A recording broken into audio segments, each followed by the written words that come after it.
By now, you know we have a new pope.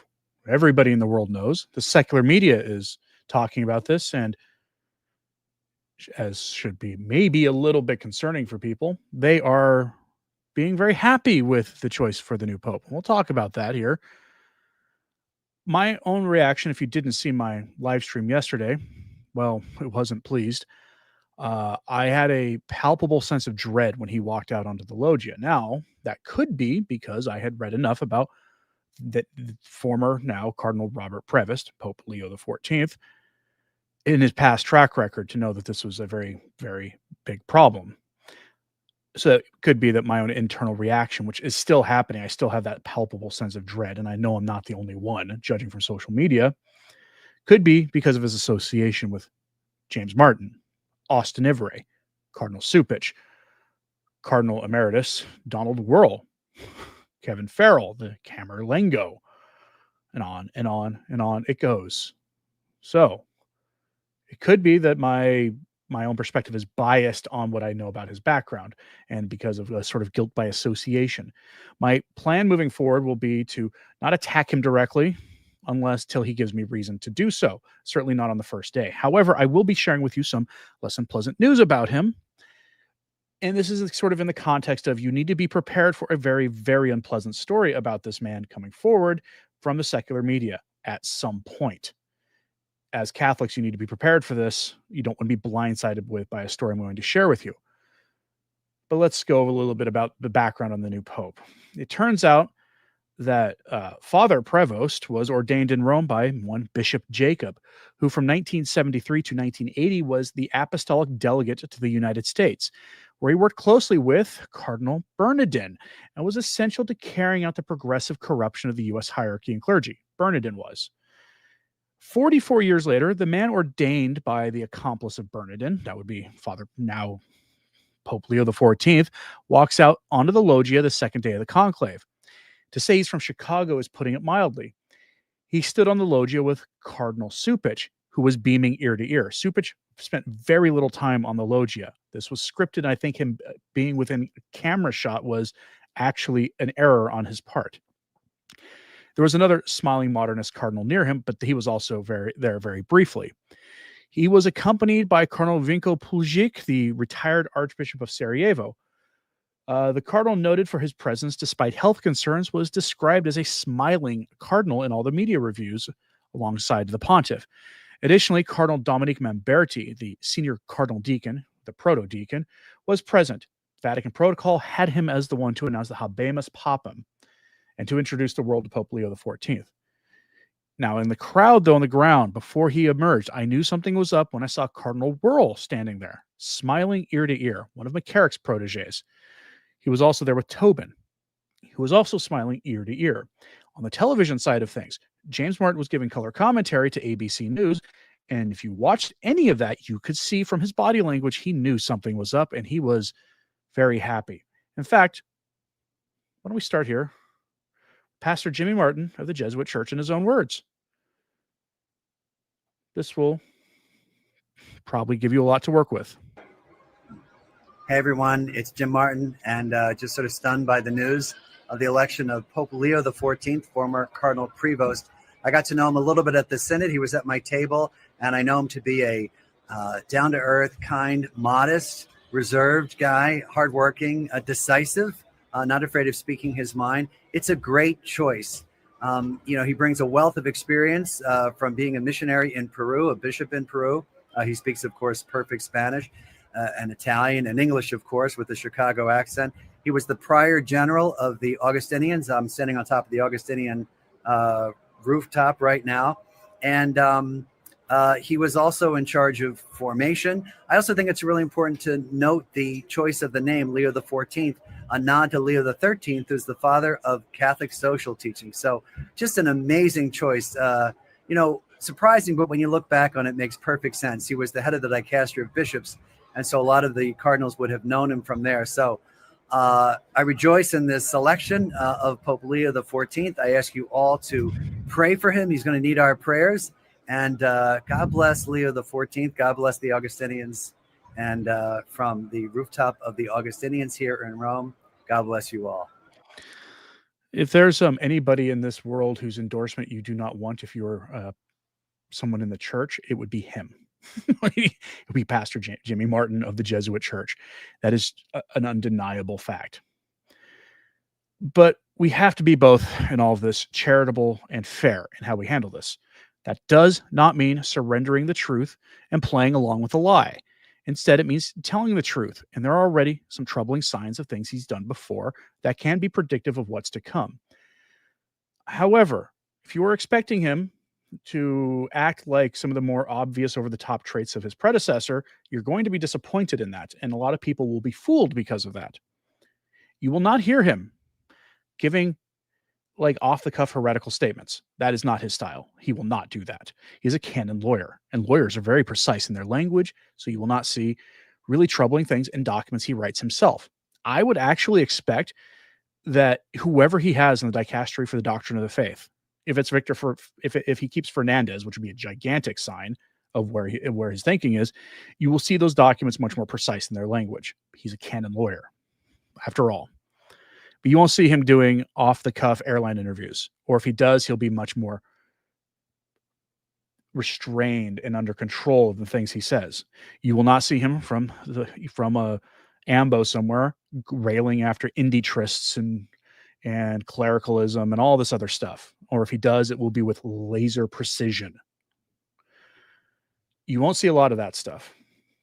But if you want to know about the man, watch in the coming days when he makes his appointments. You will see. Now, I'm going to wait and see what he does. That palpable sense of dread tells you where my heart and my mind are on this, but I do pray for him every single day, and I suggest you do so as well. Perhaps the graces of the office will have a transformative effect on him. Pray that he becomes the pope, a pope worthy of the name Leo, some of the greatest popes in the history of the church, including Pope St. Leo the Great, okay, going back many centuries. Some of them were all named Leo, so pray that he is like that. There are troubling signs nonetheless, including his background in Chicago that I just went over. But we must tell the truth, and we must be smart about this. And so I was sent this article. A friend of my wife actually sent this to her, and I have it here. It's from PJ Media. I have to be careful with this one, so I copied the text of it to a Drive document because they have advertisements on there that violate YouTube's terms of service, and I could lose my channel instantly for some of the ads they have on there. And no, they're not impure and modest ads. There's stuff about that that second part of the list of on the Bill of Rights, right? that second one there, very YouTube takes zero tolerance to that stuff. But while this is an article that is aimed at secular conservatives who are having an absolute meltdown right now, more than your traditionalist commentators are, the conservative ones are having, political ones are having just an absolute unmitigated meltdown right now. And this is them trying to warn people this is a bad idea. Headline: the PR risks of prejudging the Pope. Now they're focused here on the PR, public relations. PR is important. If you're part of any kind of a movement, public relations are important, sure. But it's not as important as the state of your soul and the effect reacting too hard too quickly can have. Be smart about this. Don't deny the truth, but be smart. You will find yourself arguing with people who think the main problem in the church was Pope Francis and who refused to admit that there were things wrong from the past several decades, including every one of the popes before him, going back to basically World War II. They were all involved in some way in things, how bad things got. Vatican II didn't come out of nowhere after all, and its implementation was definitely part of the problem, but it's in the documents too. And a lot of people denied that. They just thought Francis was the problem. But they can be won over as they were won over during Francis's reign over the church. But it requires us to be smart about it, including not just making things up about Pope Leo XIV. And if the Holy Father does do good things, and when he does do good things, giving him credit where it is due. I'll give you some good news items about him in a moment. But first, here's your warning from someone who is very much a calm person about these things. It says, free PR tip to conservative women. If you've ever asked to be on the TV news to talk about faith-based issues, the sacrifice to Moloch, Christianity, etc., never wear heavy makeup, loud clothes, or oversized jewelry. Actually, this is a good rule to follow if you're a man too. Even if you're super proud of it, leave your super big crucifix at home. Why? Because the liberal media likes to portray religious conservatives as crazy, unhinged lunatics, and that kind of attire feeds into the stereotype.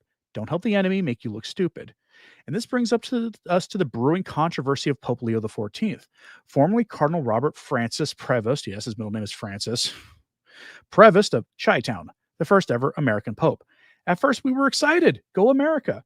But after the new Pope's old tweets were publicized, the excitement segued to disappointment. And here's my first aside. He's got a lot of anti-Trump tweets up there. Yes, he is a newly registered Republican. Keyword is newly, apparently in like the last few weeks. Kind of odd how that happened.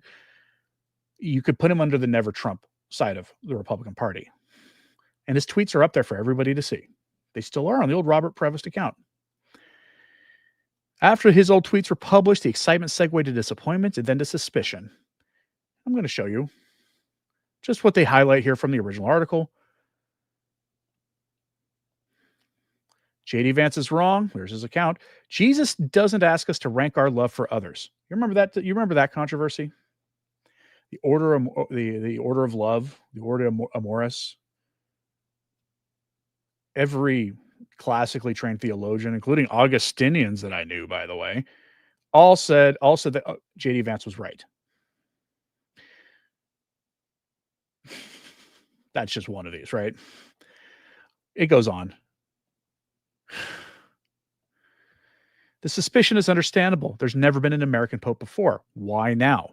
One of the PR benefits of an American Pope is people can speak with much more credibility about the places they know, the parts of the world that they call home. It makes their condemnation much more biting.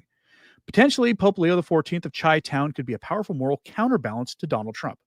And here's where I'm going to disagree, because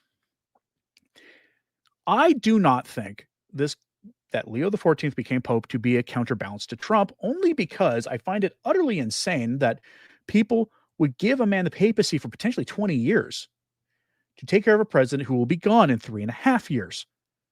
Even if you give J.D. Vance 2 consecutive terms, that's still 11.5 years to give a man a 20-year papacy for. It seems a little excessive. But then again, if that's their thinking, it wouldn't surprise me that much. And it would go to a lot more other details. I am not on board entirely. I could be convinced, but I'm not on board entirely that that's the reason. Is it unfair to connect the dots? Some already have. In the social media game, attention is currency, which feeds into the desire to fire first and aim second. Now we go back to the original PJ Media article. There's Laura Loomer. The new Pope once retweeted a post about how we need to keep praying for career criminal and guy who really liked his controlled substances, Mr. George, whose last name is Floyd. The tweet said, "May all hatred, violence, and prejudice be eradicated." What prejudice? Is that another way to spell using too much of a controlled substance? Bishop Prevost reposting Bishop Burbridge. Shouldn't be surprised. Shouldn't be surprised. Again, he was on the loggia with Cardinal Supich, after all. The conservative backlash to the Pope is quickly becoming a big story. The Independent Leafly ran with MAGA melts down over woke Marxist Pope who is a never-Trump liberal, and it included such gems as, quote, pro-Trump social media personality Joey Manorino groused that the new Pope has recently attacked J.D. Vance, shown solidarity with that guy in the news from that one illicit group, and begged Trump to open the borders like Biden had them, adding that this guy's worse than Francis. In a separate tweet, he went further, calling him a liberal piece of blank. Don't ever call somebody that who is accepted by the world as the Pope, even if you don't agree that he is. And there is no reason to think he's not the Pope. Come on, people. And insisting that we're effed. Like I said, conservative secularists are having utter meltdowns right now. It's unbelievable. His spouse credits Trump for the couple getting married. They've since separated. Complained that the new Pope suffers from the woke mind virus. In case you're wondering why they picked an American to be a Pope for the first time in history, MAGA influencer Vince Langman shared a 2015 tweet of Prevost criticizing Trump's anti-immigrant rhetoric. Whined, he's a woke never-Trumper liberal. That's why. The media is also scouring podcasts for conservative backlash. And it goes on to quote a Charlie Kirk statement that was very measured, honestly, because Charlie Kirk is usually pretty measured. And it goes on like that.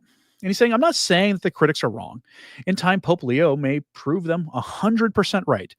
Maybe a big reason why the Cardinals elected their first ever American Pope really was to serve as a counterbalance to the evil, awful, big, bad orange man.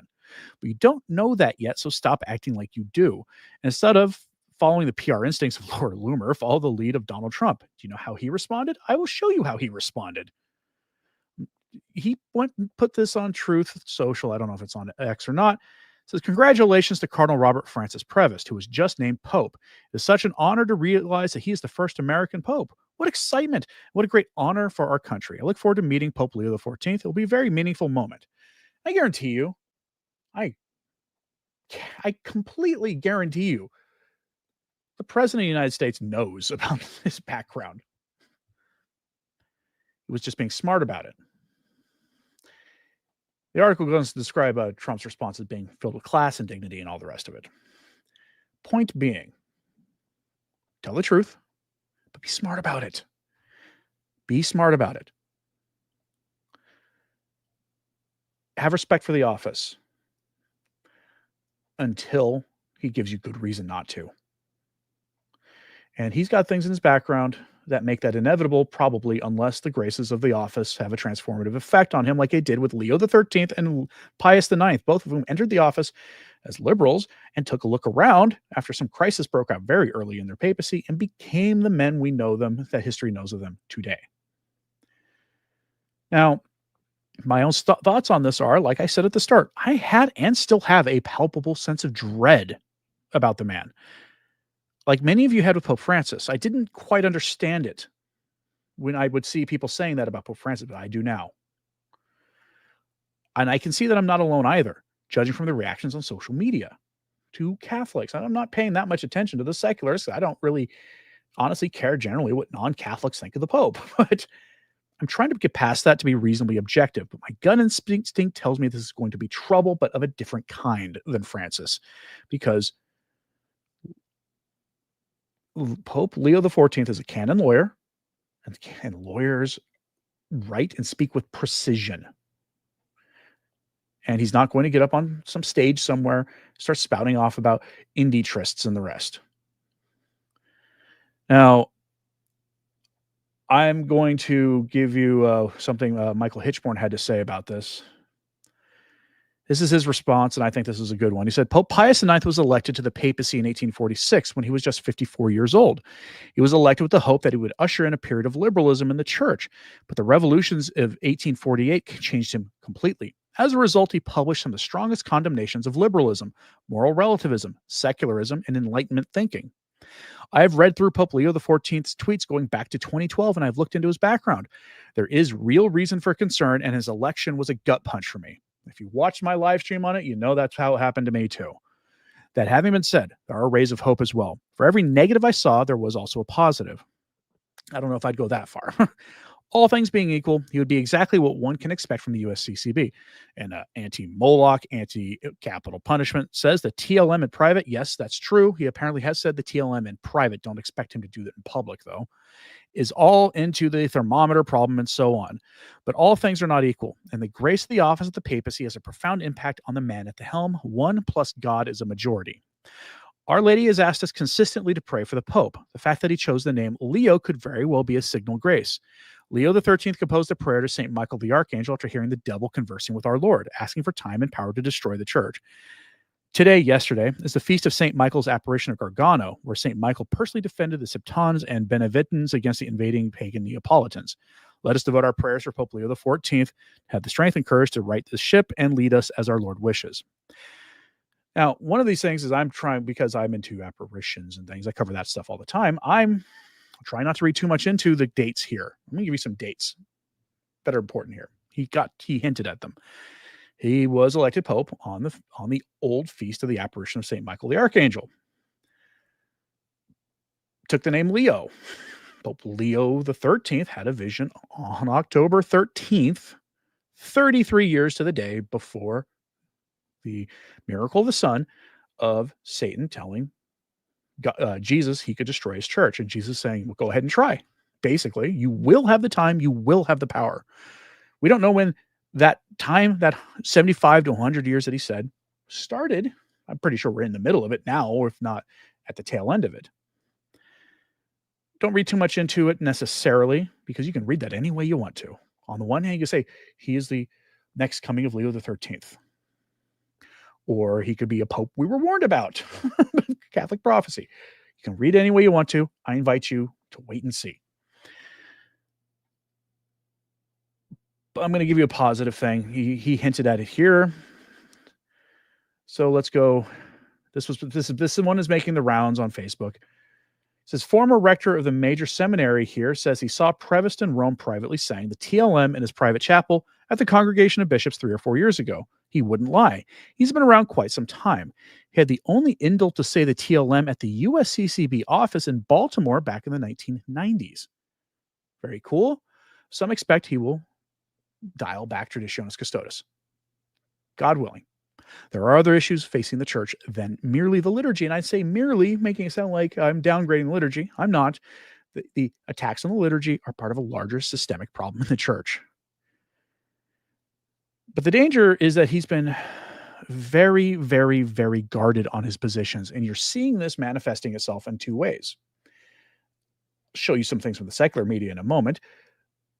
As first example, people are placing they're essentially, to use like young person slang, they are wish casting on him, placing all their hopes and dreams on what he could do. The secularists are doing that, as well as some of the left Caths. On the other side, kind of having the nightmare casting going on. People are just assuming. And when you get up on the loggia with Cardinal Supich behind you, and the first cardinal standing outside are all the worst elements in the American church, you can be forgiven. Let's actually go to the College of Cardinals report on him and see where he stands. So, where he stands, he is against the ordaining female deacons, so was Pope Francis. During the Synod on Synodality 2 years ago, Prevost stated that clericalizing women, that is, ordaining them to clerical roles, would not solve the church's problems, might create even new ones. That's a good sign. Here's a red flag. Blessing James Martin type pairings. He can go either way. He's ambiguous. Although he expressed reservations about sympathy for beliefs and practices that contradict the gospel, Cardinal Prevost showed less clarity about fiducia supplicans, stressing the need for national bishops' conferences to have doctrinal authority to interpret and apply such directives in their local context. That's moral relativism and cultural relativism. He therefore did not fully endorse nor reject the document. That's relativism. That's what there are red flags here. Making priestly celibacy optional. No evidence one way or the other on his position. Rejecting the old mass. No evidence one way or the other, except I would move him towards kind of ambiguous because he says the mass himself privately. The deal with China. No evidence of what his position is one way or the other. Promoting a synodal church, and we're going to get to that in a moment. He's a strong supporter of synodality. He's been described as a vocal proponent of Pope Francis's emphasis on making the church's structures more inclusive and participatory, seeing synodality as a way to address polarization within the church. He connects synodality with the need for consultation and lay involvement. Focusing on the thermometer problem. We want more Laudato Si. You're going to get more Laudato Si from him. He's outspoken about the need for urgent action on that subject. He recently stressed that the church must move from words to action, warning against the harmful consequences of just continued technological advancement. Nobody knows where he stands on Humanae Vitae. Nobody knows where he stands for communion and for divorce and remarried. Like the people behind this report even looked at his diocesan website, couldn't find anything. And of course, the German synodal way.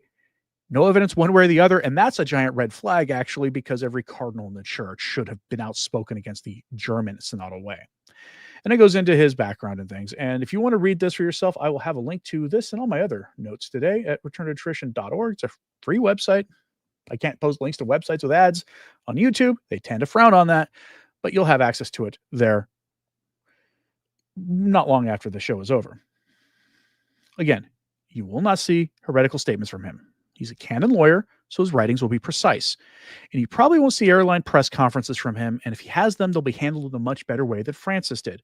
My hope is that he puts an end to papal globetrotting, that he has very few that he travels very little. Popes didn't used to travel this way, that they spent their time in Rome. If they did travel, they went to Venice. Not exactly far from Rome compared to hopping on a plane and flying to London or wherever. I'm going to give you here his full address from the Loggia, translated into English. I found the text of it, and I'm going to highlight my area of concern. I think And I'll tell you why I think he has a lot more in common with Pope Francis than most people are going to give him. Again, I'll have the text for this at returntotradition.org.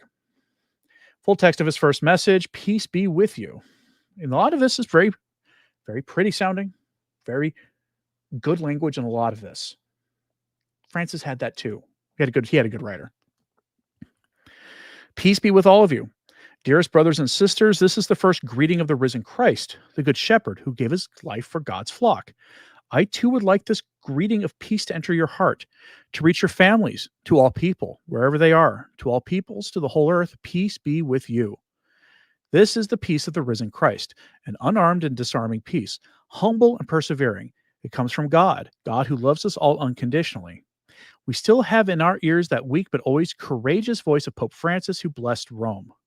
The Pope who blessed Rome gave his blessing to the world, to the entire world that Easter morning. I'm going to pause here. You would have heard something very similar to this if Cardinal Sarah or Cardinal Sarah, apparently someone got him to say his name and it's actually pronounced Sarah, contrary to what everybody was saying for years. But Cardinal Sarah would have said something similar. He would have.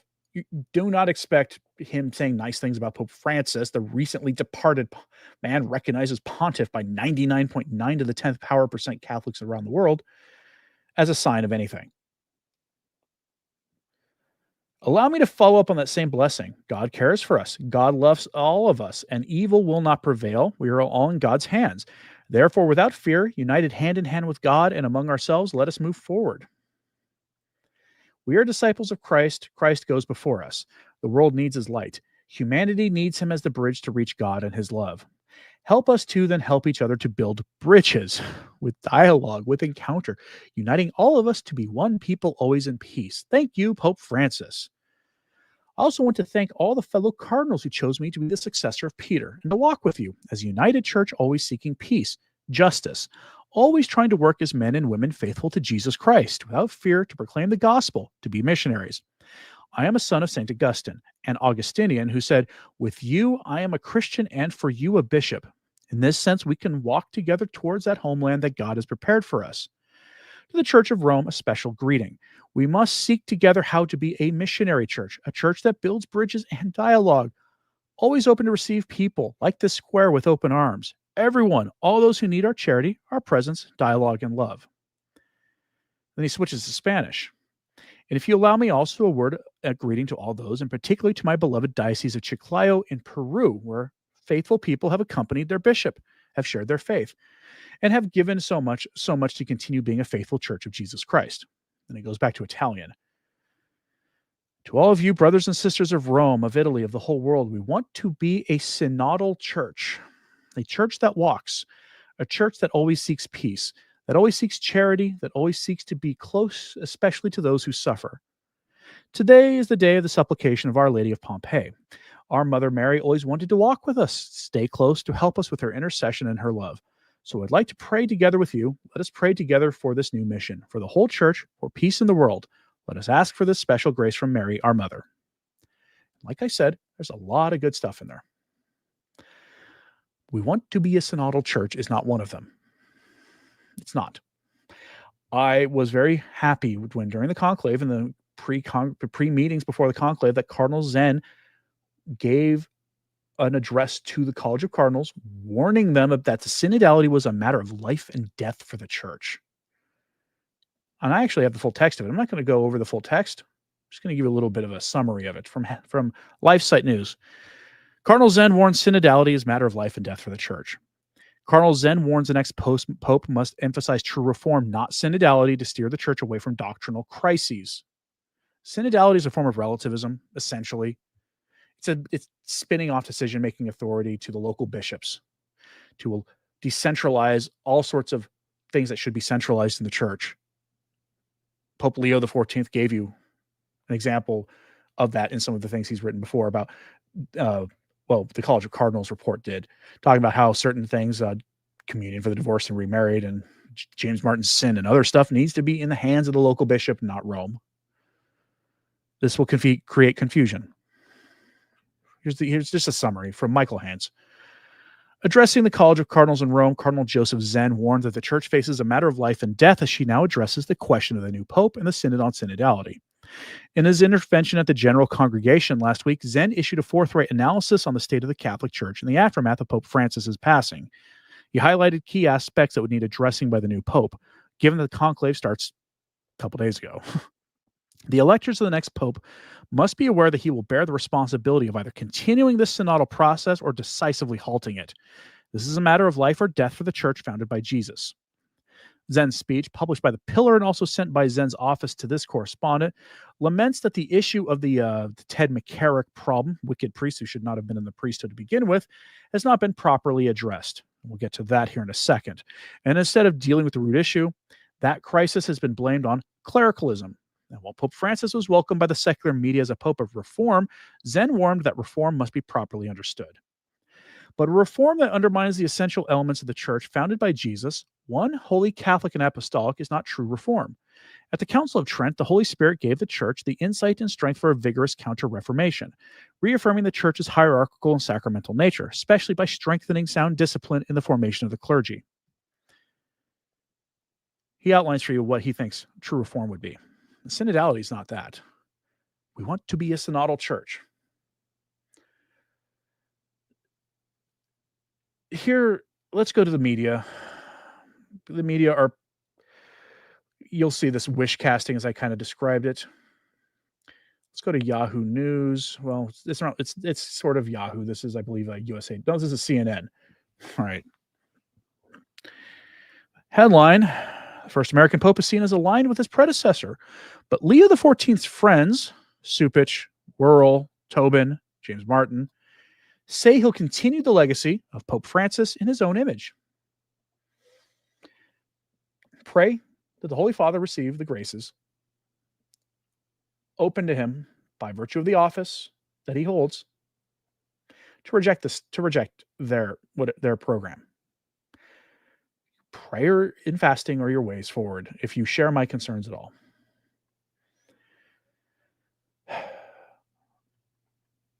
We'll skip down here.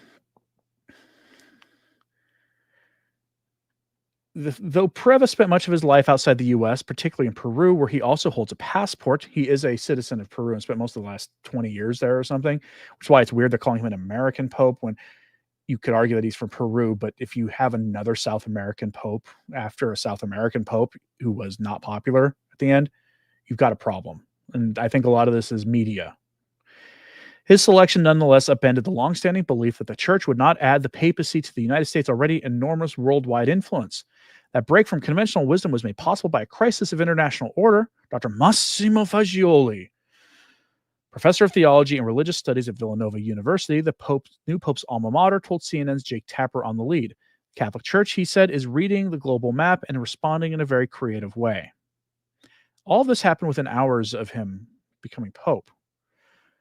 In hindsight, by the way, looking at the events as they played out for the conclave, it became very, very obvious in hindsight that the narrative was not true, that the conservatives were super organized. That was obviously not true. These guys were organized. There's a lot of evidence for it.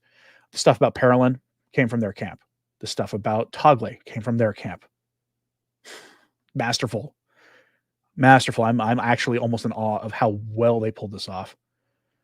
While he was seen as a moderate choice as pope, some of his positions, particularly on migrants, could put Leo XIV's Rome at odds with President Donald Trump's Washington at times of turbulence in both the church and the nation. President Trump and Vice President Vance wanted an American pope. Robert Prevost is not the one they wanted, Fagioli said. I am not that concerned about the president and vice president's position concern with this pope. I'm not. Some things are more important, and the state of the church is actually is important. And I say that as someone who loves my country and actually supports the president and vice president. That's CNN, and they go on to talk about how people are seeing him as Francis II. The AP, with this hard-hitting piece of news, headline: Pope Leo XIV brings hope to Chicago sports fans and the Knicks for their Villanova ties. In case you care, the Chicago White Sox are sending him a jersey and a hat. Cool. That's the AP. Here's another one from AP News. I mean, here's actually just the front page of AP right now. Various stories. Leo XIV's brother recalls feeling of disbelief over his sibling becoming pope. It's a bit of a puff piece. Live updates. Americans in St. Peter's Square were stunned by choice of new pope. Yeah, you can say that again. On social media, Pope Leo XIV has shared criticism of Trump and Vance over policies. That's putting it mildly. And what's in a name? Pope Leo XIV's choice signals a commitment to social justice. Fun fact, social justice was a term phrased by, excuse me, the Catholic Church. Excuse me, again. The problem is that the term has become inverted.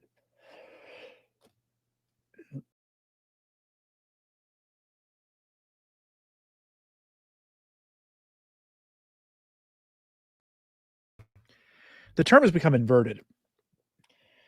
When it was coined as a term by Pope Leo XIII's seminary friend in the 1860s or the 1840s, Brother Luigi Tapparelli, it was coined to defend the rights of the aristocracy against the burgeoning movement of ideological communism across Europe.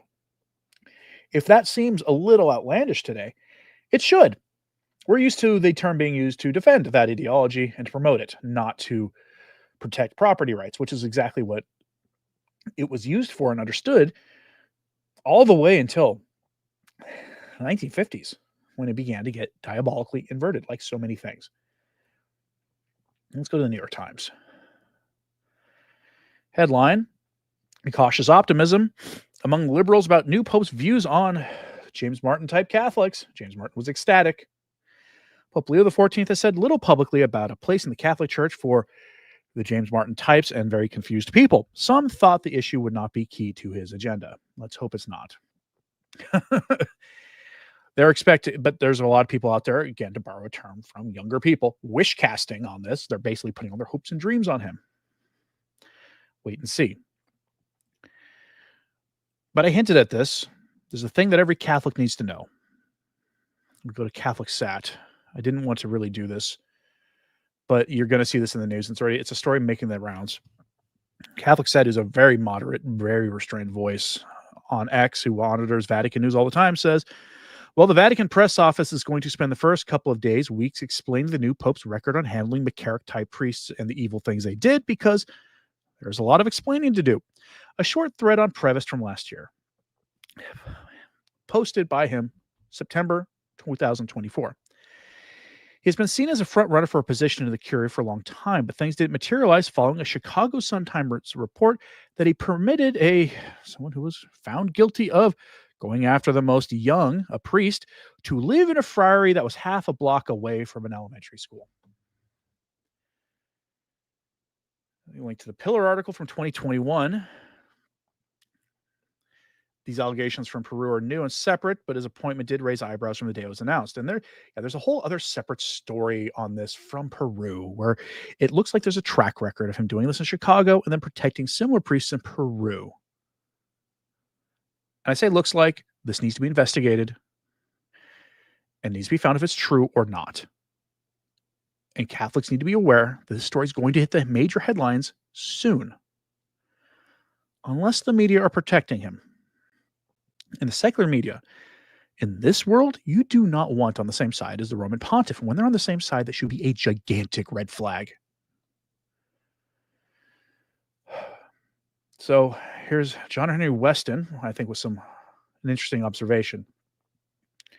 From inside the pre-conclave meetings with cardinals, it is suggested, this was 5 days ago, the Cardinal Robert Prevost is the moderate of choice. This is where we shift to Bishop Strickland. Think about this. As the head of the Congregation of Bishops, he presided over the removal of America's best bishop, Bishop Strickland, and the elevation of the heretic Cardinal Robert McElroy, who's now posted to Washington, D.C.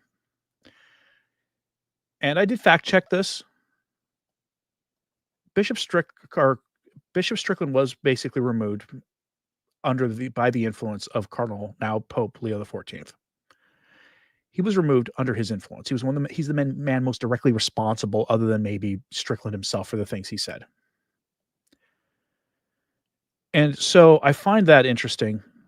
And this is why you're going to see this. I'm going to play this clip from you. It's starting to make the rounds. This is Bishop Strickland on the Glenn Beck Show. Do you know who that is? Prevost. Let me see if I have him in. Yeah, if it's Prevost, he was head of the Congregation for Bishops. So tell me about him. What do you know about him?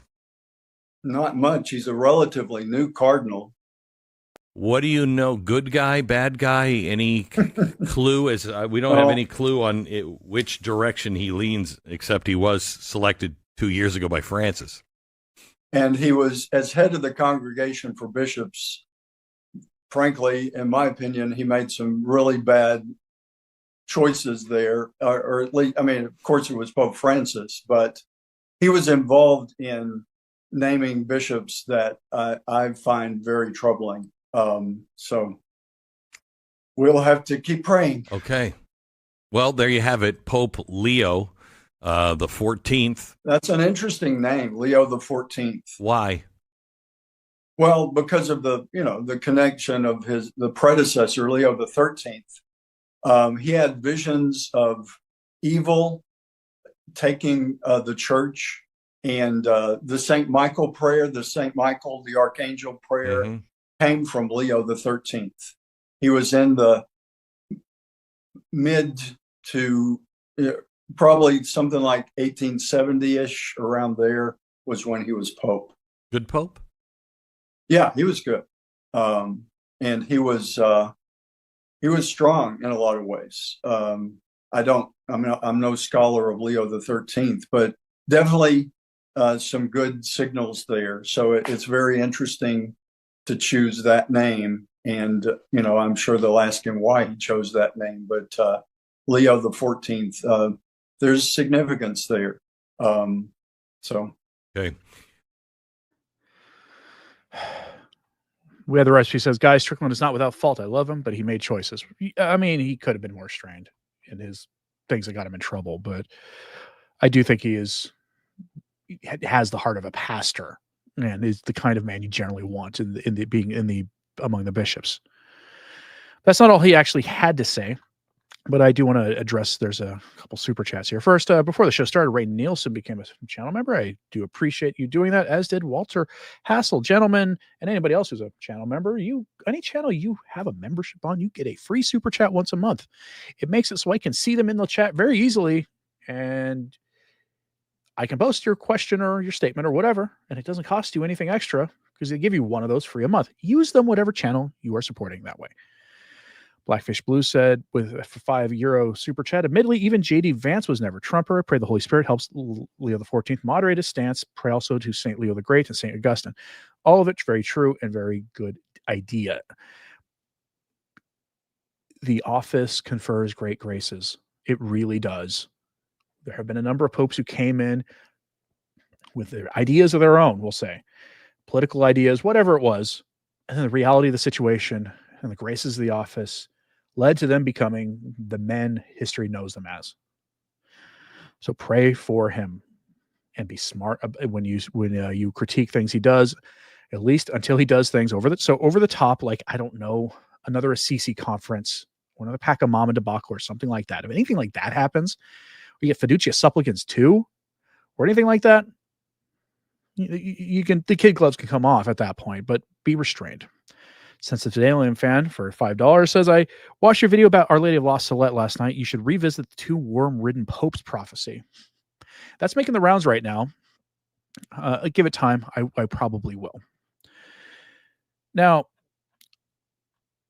I'm going to go in here to something Bishop Strickland published last night.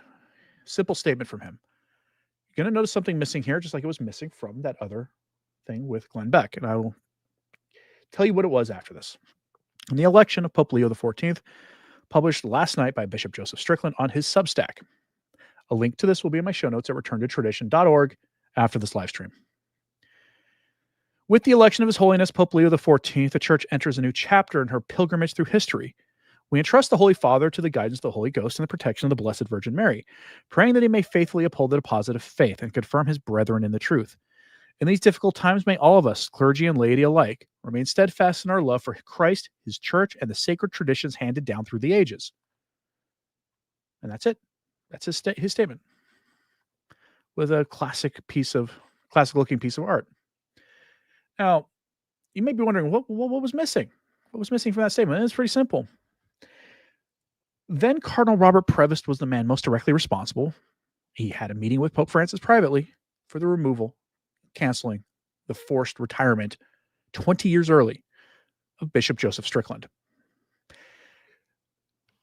There's a lesson in almost humility there, that with Glenn Beck he didn't mention it, unless he did it somewhere else that I didn't see. He didn't mention in that letter. I haven't seen him do it on X. He never mentions it. Others have mentioned it, but he hasn't. There's a lesson there. Be smart about what's going on, about what happens. Defend the truth. Stand for the truth.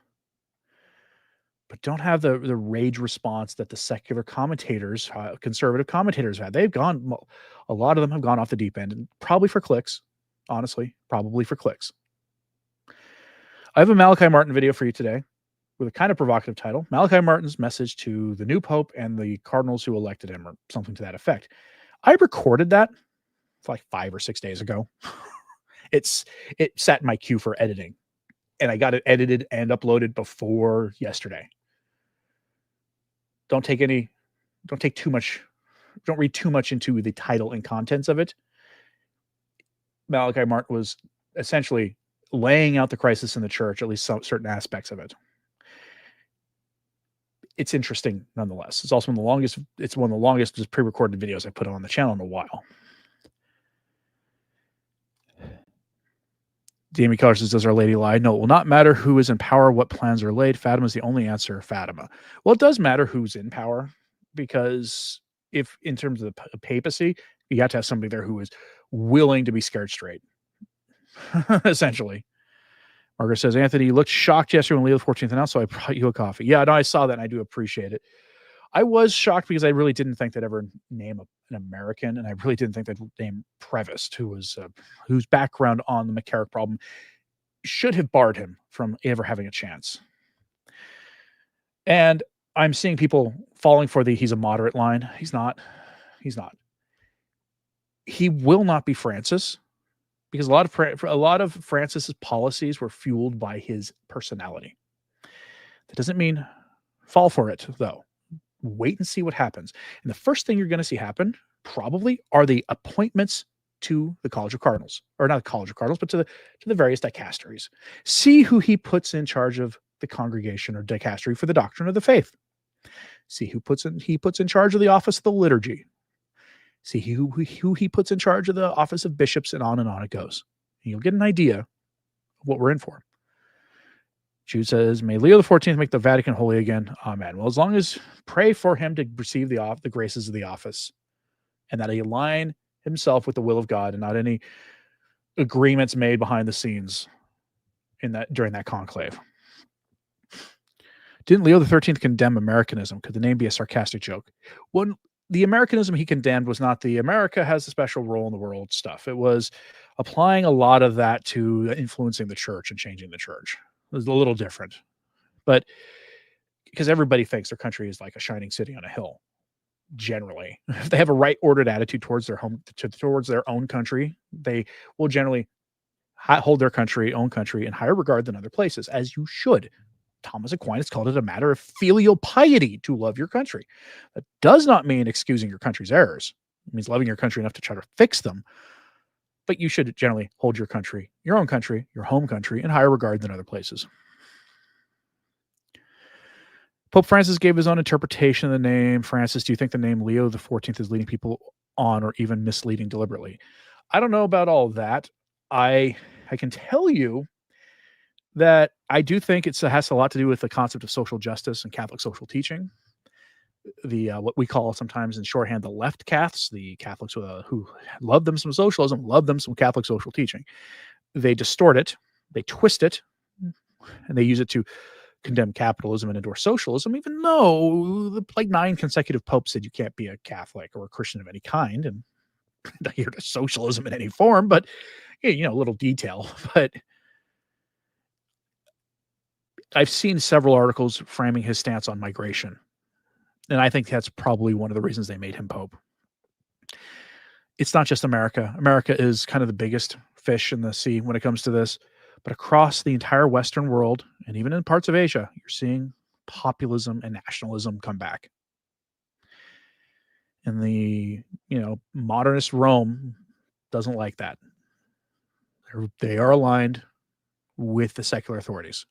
I think that has more to do with it. Not Trump per se. It's the larger picture. He will be a counterforce to that. All you have to do is go look at his stance on migration. If Father James Martin, Cardinal Supich, and Austin Ivere, the professional Francis fan fiction writer, and Massimo Fagioli, and that entire crowd are thrilled, take note. Don't fall for the he's a moderate thing. If he was a moderate relative to the other options in that room, that means you had, like they were talking like Bishop Fillet was going to be the right-wing option for Pope, which I know was not happening. And that the guy on the progressive side, Tagle, at best, somebody worse. What if his focus will be on migrants, workers, and synodalism? That's exactly what I think it's going to be. I don't think it's going to be workers in the Catholic social teaching sense. It's going to be some innovation that's going to be very troubling.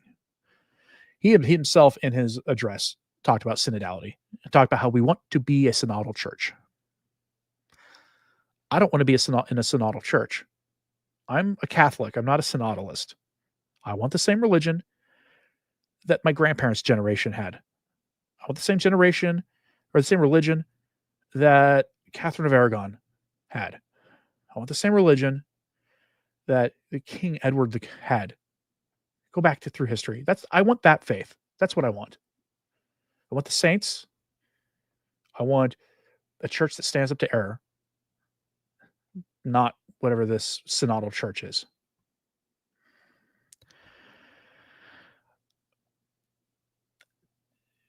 Pope Leo XIV was chosen on May 8th, the birthdays of Archbishop Fulton J. Sheen, born in Illinois, St. Charbel, and St. John Mary Vianney. It was also chosen on the old feast of the St. Michael the Archangel's apparition, which is important for the Leo XIII story.